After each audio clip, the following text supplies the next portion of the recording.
menjalin persahabatan untuk Allah, sukacita berbagi dalam misinya.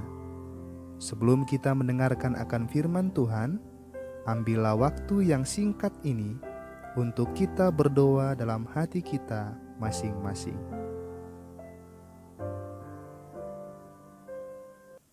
Amin.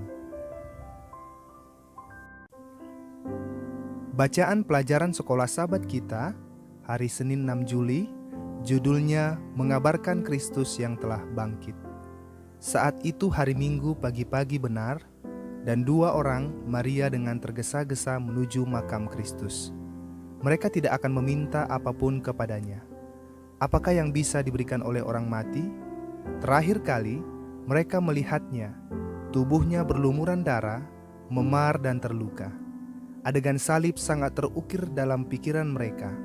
Sekarang mereka hanya melakukan tugas mereka. Dengan sedih, mereka menuju makam untuk membalsem tubuhnya. Bayang-bayang kesedihan yang suram menyelimuti hidup mereka dalam kegelapan keputusasaan. Masa depan tidak pasti dan hanya menawarkan sedikit harapan. Ketika mereka tiba di makam, mereka terkejut menemukan makam itu kosong. Matius mencatat peristiwa kebangkitan pagi itu dalam kata-kata ini. Akan tetapi, malaikat itu berkata kepada perempuan-perempuan itu, "Janganlah kamu takut, sebab aku tahu kamu mencari Yesus yang disalibkan itu. Ia tidak ada di sini, sebab ia telah bangkit." Matius 28 ayat yang kelima dan 6. Perempuan-perempuan itu sekarang diliputi kegembiraan. Awan gelap kesedihan mereka memudar menjadi sinar matahari pagi fajar kebangkitan.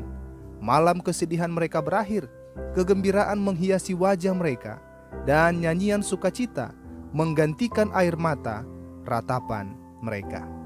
Bacalah Markus 16 ayat yang pertama sampai 11. Apakah tanggapan Maria ketika dia menemukan Kristus telah bangkit dari kematian? Setelah Maria bertemu dengan Kristus yang telah bangkit, dia berlari untuk menceritakan kisah itu. Berita baik harus dibagikan, dan ia tidak bisa diam. Kristus hidup, makamnya kosong, dan dunia harus mengetahuinya. Setelah kita juga bertemu dengan Kristus yang telah bangkit di sepanjang jalan kehidupan, kita juga harus berlari untuk menceritakan kisah itu, karena kabar baik harus dibagikan. Betapa menariknya juga, bahwa walaupun Yesus sudah berkali-kali memberitahukan kepada mereka apa yang akan terjadi, bahwa ia akan dibunuh dan kemudian dibangkitkan, murid-murid yang khusus dipilih Yesus menolak untuk mempercayai kesaksian Maria. Tetapi ketika mereka mendengar bahwa Yesus hidup dan telah dilihat olehnya, mereka tidak percaya. Dicatat dalam Markus 16 ayat yang ke-11. Dengan demikian, jika bahkan murid-murid Yesus sendiri tidak segera percaya, kita tidak akan terkejut jika orang lain juga tidak segera menerima pekabaran kita.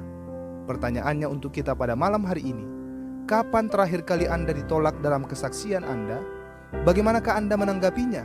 Dan apakah yang telah Anda pelajari dari pengalaman itu? Demikianlah bacaan pelajaran sekolah Sabat kita. Melalui pelajaran ini kita boleh mengerti, kita harus mengabarkan Kristus yang telah bangkit. Sama seperti Maria, ketika dia melihat kubur Yesus kosong, malaikat mengatakan kepada dia, Yesus sudah tidak ada di sini karena dia telah bangkit. Maria berlari mengabarkan pekabaran itu, karena pekabaran itu adalah pekabaran yang sangat menggembirakan. Biarlah pelajaran ini boleh menjadi bagian kita juga di dalam kehidupan kita. Tuhan memberkati kita. Sampai jumpa.